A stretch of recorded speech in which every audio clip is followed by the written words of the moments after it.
Lea, ano-ano ba ang magiging priority ni General Torre sa pag-upo niya dyan sa CIDG?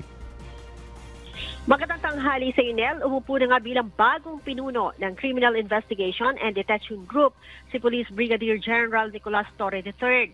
Ito'y matapos na palitan sa pwesto si Major General Leo Francisco na inilipat naman bilang direktor ng Personnel Holding and Accounting Unit ng PNP. Sa kanyang talumpati Nel, nanawagan si Torre ng pagkakaisa at pagtutulungan sa kanyang mga tauhan upang mapagtagumpayan ang bawat trabaho ng CIDG. Pinuri din ito ang naging accomplishment ng CIDG sa pamumuno naman ni Major General Francisco, partikular na ang pagsalakay sa mga iligal na pogo sa bansa.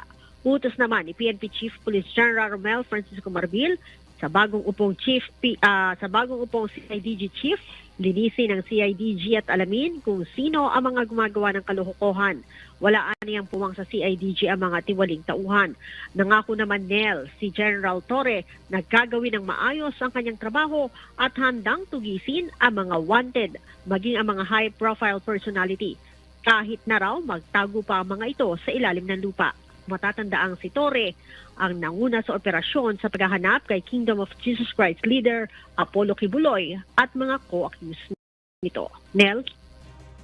Maraming salamat, Lea Ilagan mula sa Camp Crame.